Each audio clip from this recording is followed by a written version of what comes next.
भारत चीन को टक्कर देते हुए अफ्रीकी देशों को कर्ज देने के मामले में दूसरे नंबर पर है। भारत अफ्रीका के लिए एक प्रमुख डिफेंस सप्लायर देश के रूप में भी उभर रहा है। अफ्रीकी संघ भारत का चौथा सबसे बड़ा व्यापारिक साझेदार है। 2030 तक अफ्रीका देशों तक निर्यात को दोगुना करने का टारगेट भी है। इधर पीएम मोदी अपनी कूटनीति को आगे बढ़ा रहे हैं, उधर भारत की बढ़ती ताकत चीन को चुभने लगी। चीन ने पहले रेयर अर्थ मटेरियल के निर्यात पर रोक लगाकर भारत की ग्रोथ को झटका देने का प्रयास किया। अब चीन की नई साजिश सामने आई है। भारत ग्लोबल मैन्युफैक्चरिंग का हब ना बने, मेक इन इंडिया मुहिम कामयाब ना हो जाए और ज्यादा, इसके लिए चीन ने पूरी ताकत झोंक दी। खबर है कि चीन ने भारत में काम कर रहे सैकड़ों चीनी इंजीनियर्स और टेक्नीशियंस को वापस चीन बुला लिया है। ये सारे चाइनीज इंजीनियर और टेक्नीशियन भारत में आईफोन बनाने वाली कंपनी फॉक्सकॉन के लिए काम कर रहे थे। इससे आईफोन के प्रोडक्शन पर सीधा असर पड़ेगा। चीन की इस हरकत का मकसद साफ है कि वो भारत की फैक्ट्री में प्रोडक्शन की रफ्तार रोककर दुनिया की नजर में यह साबित करना चाहता है कि सप्लाई चेन के मामले में भारत भरोसेमंद पार्टनर नहीं। फॉक्सकॉन से 300 से ज्यादा चीनी इंजीनियर्स लौट चुके हैं। सिर्फ मैन पावर ही नहीं, चीन ने ऐसे मशीनों की सप्लाई में भी देरी करना शुरू कर दिया है जो भारत में मैन्युफैक्चरिंग के लिए इंपॉर्टेंट है। दरअसल अभी भी भारत के कई उद्योगों में इस्तेमाल होने वाली भारी और मॉडर्न मशीनरी चीन से आती है और चीन अड़ंगा लगाता है तो हिंदुस्तानी फैक्ट्रीज में प्रोडक्शन पर सीधा इंपैक्ट पड़ सकता है। चीन तेजी से बढ़ते भारत की टांग खींचने में लगा हुआ है, लेकिन भारत ने भी चीन पर ऐसा पलटवार किया कि चीन तड़प उठेगा। अगले दलाई लामा को चुने जाने के मुद्दे पर भारत ने साफ कह दिया कि जो स्थापित व्यवस्था है उसी के मुताबिक उत्तराधिकारी चुना जाएगा। केंद्रीय मंत्री किरण रिजिजू ने साफ कहा कि तिब्बती बौद्ध धर्म के लीडर को ही उत्तराधिकारी चुनने का हक है, इसके अलावा किसी को अधिकार नहीं। कल ही तिब्बती बौद्ध धर्म के सबसे बड़े आध्यात्मिक गुरु दलाई लामा ने कहा था कि अगले दलाई लामा को चुने जाने में चीन की कोई भूमिका नहीं होगी। यह बात चीन को मंजूर नहीं है। चीन चाहता कि अगला दलाई लामा वही बनाए और चीन इसे इजाजत दे, लेकिन भारत ने भी क्लियर कर दिया कि तुम चीन बैठो साइड में, दलाई लामा जो कह रहे हैं उसको सुनो। मोदी के विदेश दौरे के बीच चीन साजिशें करने में जुटा है। चीन की यह नई साजिश क्या है, यह आज आपको बताऊंगा। साथ ही बताऊंगा कि इधर मोदी विदेश दौरे पर हैं, उधर पाकिस्तान में क्या हड़कंप मच गया है, वहां बम पे बम कैसे फूट रहे हैं। पाकिस्तान हाफिज सईद, मसूद अजहर जैसे आतंकियों को पाल तो रहा है, लेकिन वही आतंकी अब पाकिस्तान की कब्र खोदने में जुट गए हैं क्या, यह सब बताऊंगा। लेकिन प्रधानमंत्री नरेंद्र मोदी ने अफ्रीका जाकर कैसे भारत का और सनातन का डंका बजा दिया है, उसकी एक झलक देखिए पहले।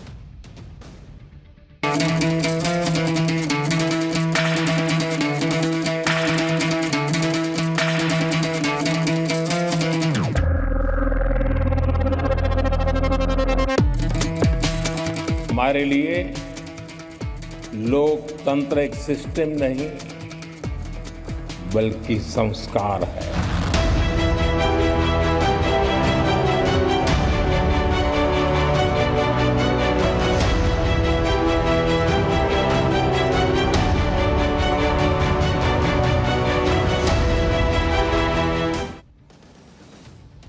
जब भारत से हजारों किलोमीटर दूर अफ्रीका जैसी जगहों पर भारत की जय जय होती है, सनातन की जय जय होती है, तो ये तस्वीरें हर भारतीय को गर्व से भर देती है।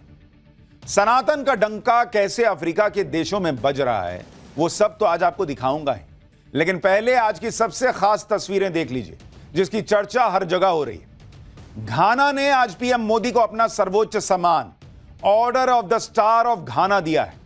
घाना के राष्ट्रपति ने पीएम मोदी को यह सम्मान दिया, देखिए, और वो मेडल जो है, वो सम्मान जो है, वो नरेंद्र मोदी के गले में तो है, लेकिन बॉस ये देश का सम्मान है।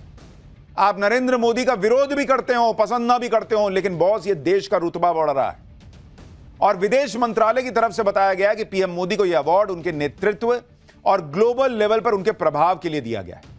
घाना में अवार्ड मिलने के बाद पीएम मोदी ने क्या कहा, एक बार आपको सुनना चाहिए, फिर बताऊंगा कि पीएम मोदी की वो डिप्लोमेसी जिसकी वजह से आज घाना में भारत का नाम गूंज रहा है और चीन भाई साहब अलग अलग लाया हुआ है। मेरे लिए अत्यंत गर्व और सम्मान की बात है। मैं राष्ट्रपति महामाजी, घाना सरकार और घाना के लोगों का हृदय से आभार प्रकट करता हूं। मैं इस सम्मान को 140 करोड़ भारतीयों की ओर से विनम्रता के साथ स्वीकार करता हूं। अच्छा, आप देखिए कि 11 सालों में पीएम मोदी को सर्वोच्च सम्मान मिलने की लाइन लगी हुई है भाई, झड़ी लगी हुई है। पीएम मोदी को इन 11 सालों में अब तक 24 ग्लोबल अवार्ड मिल चुके हैं। कुछ दिन पहले पीएम मोदी साइप्रस गए थे तो वहां का सर्वोच्च सम्मान मिला था। इसके अलावा यूएई, अफगानिस्तान, सऊदी अरब, कुवैत जैसे मुस्लिम देश भी पीएम मोदी को सम्मानित कर चुके हैं। पीएम मोदी को विदेश में इतने सम्मान मिल चुके हैं जितने भारत के किसी प्रधानमंत्री को आज तक नहीं मिले। सर्वोच्च सम्मान की अगर बात करूं, आप देखिए किस तरह से नरेंद्र मोदी इस लाइन में वहां खड़े हैं जहां दुनिया का ग्लोबल लीडर कोई छोड़िए बॉस, भारत का कोई प्रधानमंत्री खड़ा नहीं होता है। अगर आप सर्वोच्च सम्मान देखेंगे जो नरेंद्र मोदी को मिला है बीते 11 सालों में, अगर आप देखेंगे तो उसकी संख्या आप देखिए। पीएम मोदी को कितना मिला भाई? पीएम मोदी को 24 सम्मान मिल चुके हैं, 24। अगर आप नेहरू साहब को देखेंगे, जवाहरलाल नेहरू को, उनको कितने मिले थे? 2, मात्र 2। इंदिरा गांधी को कितने मिले? इंदिरा गांधी को 2। और मनमोहन सिंह, एक और प्रधानमंत्री, इनको कितने मिले? 2। तो जिनको लगता है कि दूसरे देशों का सर्वोच्च सम्मान क्या है, किसी को भी मिल जाता होगा, बॉस किसी को भी नहीं मिलता। ये 2 उठाने वाले लोग थे। और एक नरेंद्र मोदी हैं जो 11 साल में 24 सर्वोच्च सम्मान हासिल कर चुके हैं या ग्लोबल सम्मान हासिल कर चुके हैं अलग अलग देशों। और आप खुद पीएम मोदी की लोकप्रियता देख लीजिए, कहां 24 अवार्ड और कहां 2 अवार्ड इन लोगों के। सोचिए उस प्रधानमंत्री की विदेश नीति पर राहुल गांधी सवाल उठाते हैं। कुछ लोगों को यह लग रहा होगा कि पीएम मोदी पता नहीं ऐसा कौन सा जादू चला देते हैं कि जहां जाते हैं वहां देश उन्हें अवार्ड देने लगते हैं। बॉस, ये कोई जादू नहीं है, ये नरेंद्र मोदी का काम है, भारत की ताकत है जो उनके नेतृत्व में दुनिया भर को सलाम कर रही है। दुनिया उन्हें सलाम कर रही है, भारत को सलाम कर रही है। जैसे आप घाना का उदाहरण देखिए, कोविड जैसे मुश्किल वक्त में पीएम मोदी ने घाना को वैक्सीन भिजवाई थी बॉस। पीएम मोदी के नेतृत्व में ही साल 2023 में भारत में G20 की बैठक हुई। इसी बैठक में 54 देशों के समूह वाला अफ्रीकन यूनियन G20 का स्थायी सदस्य बना। पीएम मोदी ही वो नेता हैं जो हर ग्लोबल मंच से उन कमजोर देशों की आवाज उठाते हैं जिन्हें दूसरे ताकतवर देश इग्नोर करते हैं। पीएम मोदी के ही कार्यकाल में घाना और भारत के बीच द्विपक्षीय व्यापार 160% बढ़ गया। पीएम मोदी के ही कार्यकाल में घाना में भारत का निर्यात करीब 2 गुना हो गया है। यानी नरेंद्र मोदी की विदेश नीति यह है कि भाई जो डेवलप्ड कंट्रीज हैं, जो बड़े देश हैं, बड़ी अर्थव्यवस्थाएं हैं, उनसे दोस्ती है, ठीक है, और बराबरी की दोस्ती होगी, ये नहीं कि तुम्हारा ऑर्डर लेंगे। लेकिन जो छोटे देश हैं, जो विकासशील देश हैं, अविकसित देश हैं, उनको भी साथ लेके चलेंगे बॉस, छोड़ नहीं देंगे। वो ट्रंप नहीं है कि फायदा निकलेगा तो काम करेंगे तुम्हारे साथ, नहीं तो जाओ यहां से हटो। वो चीन नहीं है कि तुमसे 2 रुपए का काम लेने के लिए जो है 8 रुपया देंगे और तुम्हारी जमीन हड़प लेंगे। जब घाना और अफ्रीकन यूनियन के साथ पीएम मोदी की ऐसी डिप्लोमेसी होगी तो फिर कोई देश कैसे पीएम मोदी को इग्नोर कर सकता है या उन्हें सम्मान दिए बिना लौटा सकता है? विदेशों में पीएम मोदी का डंका कैसे बजता है, घाना के दौरे पर इसकी एक और तस्वीर देखिए। पीएम मोदी ने जब घाना के संसद को संबोधित किया तो भाषण के बाद पीएम मोदी से हाथ मिलाने की लाइन लग गई बॉस। ये तस्वीर देखिए, सारे वहां पर जो उनकी संसद में सांसद थे, भाई साहब सब आगे आके हाथ मिला रहे हैं।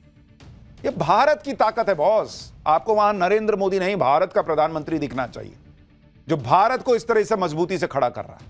पीएम मोदी ने भी उनके इस सम्मान के प्रति आभार जताते हुए एक एक सांसद से हाथ मिलाया। पीएम मोदी ने जब घाना की संसद को संबोधित किया तो वहां उन्होंने ऐसी बात कही कि घाना के सांसदों के होश उड़ गए। पीएम मोदी ने बताया कि भारत में 2500 पॉलिटिकल पार्टियां हैं, 2500, और यह बात सुनकर घाना के सांसद दंग रह गए।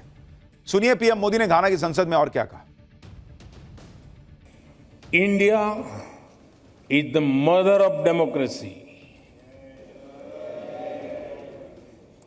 हमारे लिए लोकतंत्र एक सिस्टम नहीं बल्कि संस्कार है।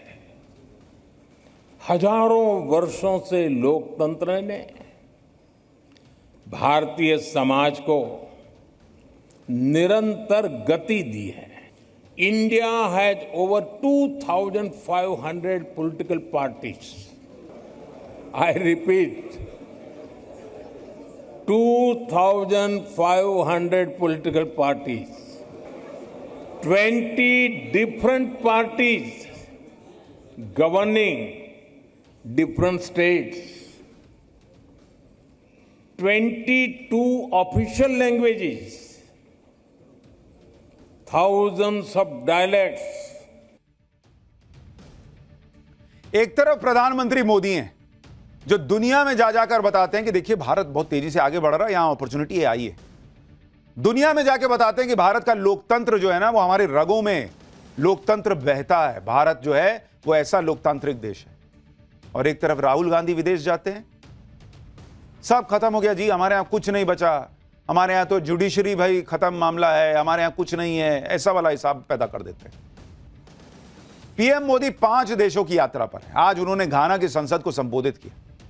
अब वो त्रिनिदाद और नामीबिया में भी संसद को संबोधित करेंगे। संसद को संबोधित करने के मामले में भी पीएम मोदी भारतीय प्रधानमंत्रियों में सबसे आगे हैं। पीएम मोदी अभी तक 15 बार विदेशी संसद को संबोधित कर चुके हैं। दूसरे नंबर पर मनमोहन सिंह हैं जो 7 बार विदेशी संसद में भाषण दे चुके हैं।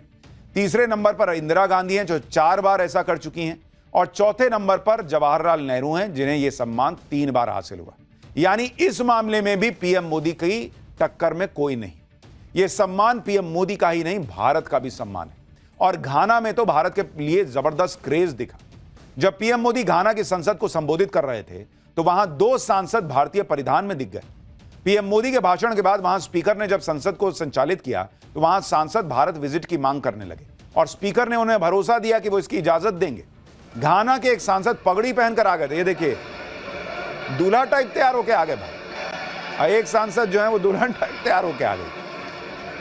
इनकी सांसद साहब की पगड़ी अलग ही चमक रही थी। इसके अलावा एक महिला सांसद भारतीय परिधान में साड़ी में आ गई। अब देखिए घाना की संसद में क्या मजेदार बातचीत हुई और कैसे पीएम मोदी भी इस बातचीत को सुनकर उसका आनंद ले रहे थे। I recognize that the honorable member is itching to visit India. Time is not on our side, but my attention has been drawn outdooring herself straight in front of us.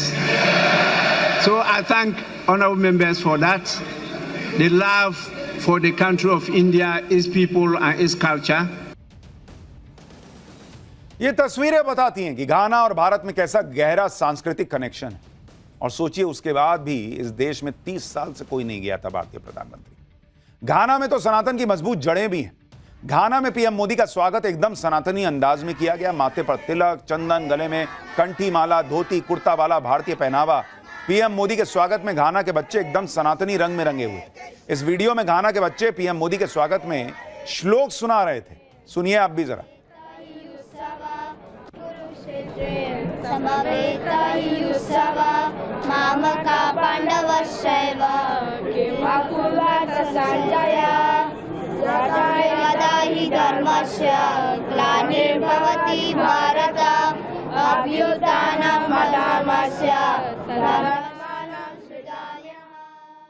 ये तस्वीरें तो घाना की हैं, लेकिन दूसरे अफ्रीकी देशों में भी अब सनातन की गूंज है। अफ्रीकी देश कीनिया का ये वीडियो देखिए। सड़कों पर हरे रामा हरे कृष्णा गाती टोलियां मिल जाएंगी, झूमते गाते लोग मिल जाएंगे। केनिया का ही एक और वीडियो देखिए। राजधानी नैरोबी में पार्क में बैठकी लगाकर भजन गाए जा रहे हैं। पार्क में आए लोग भी उसमें शरीक हो रहे हैं, उसका आनंद ले रहे हैं। अफ्रीकी देश तंजानिया की तस्वीर देखिए जो आपको अपने घर के आसपास के मंदिर का एहसास करा देगी। इस वीडियो में तंजानिया के अफ्रीका हिंदू कम्युनिटी के लोग शिव मंदिर बनाकर वहां पूजा कर रहे हैं। छोटे छोटे अफ्रीकी बच्चे आरती करते दिख रहे हैं। दक्षिण अफ्रीका के डरबन का ये एक वीडियो बताया जा रहा है, ये वाला। यहां हवन चल रहा है। इस आयोजन में कितनी तादाद में लोग जुटे हैं आप देखिए।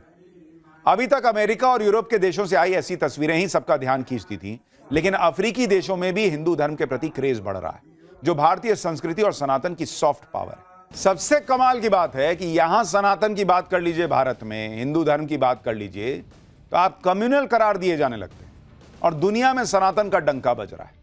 घाना में सनातन का डंका तो बज ही रहा है। इसके अलावा वहां पीएम मोदी ने जो किया उससे चीन परेशान हो गया। भारत ने जो डिजिटल पेमेंट का इंफ्रास्ट्रक्चर खड़ा किया है उसकी चर्चा अब घाना तक हो रही है, यूपीआई की। जल्दी ही भारत की टेक्नोलॉजी का फायदा घाना को भी मिलेगा। घाना में भी भारत यूपीआई को पुश कर रहा है। भारत डिजिटल पेमेंट में के क्षेत्र में घाना के साथ टेक्नोलॉजी साझा करेगा। अभी 7 देशों में भारत का यूपीआई चल रहा है। यह वही डिजिटल पेमेंट का इंफ्रास्ट्रक्चर है जिसे लेकर भारत में पीएम मोदी का यह कहकर मजाक उड़ाया गया था कि गांव मोहल्ले में ठेले वाले डिजिटल पेमेंट करेंगे जी। इसके अलावा भारत और घाना के बीच कई अहम समझौते भी हुए। इसमें सांस्कृतिक मूल्यों के आदान प्रदान पर समझौता हुआ, ट्रेडिशनल मेडिसिन के क्षेत्र में ट्रेनिंग और रिसर्च पर समझौता हुआ। इसके अलावा घाना से critical minerals, defence, maritime security और एनर्जी, इन सब पर समझौता हुआ है। पीएम मोदी ने बताया कि घाना में क्रिटिकल मिनरल्स की इस पर बात हुई है और क्रिटिकल मिनरल्स की माइनिंग के लिए भारतीय कंपनियां सहयोग करेंगी। अभी नई टेक्नोलॉजी के लिए जरूरी क्रिटिकल मिनरल्स पर चीन का वर्चस्व है। साथ ही भारत घाना को वैक्सीन हब बनाने में मदद करेगा। 5 सालों में द्विपक्षीय व्यापार को दोगुना करने पर जोर दिया गया है। यानी जो चीन सोच रहा था कि अरे हम रेयर अर्थ पकड़ के बैठे रहेंगे, क्रिटिकल मिनरल्स किसी को नहीं देंगे, वहां काम शुरू हो गया बॉस, कि कैसे खेला करना है। आप यह भी समझिए कि रणनीति के तौर पर घाना भारत के लिए बहुत इंपॉर्टेंट है।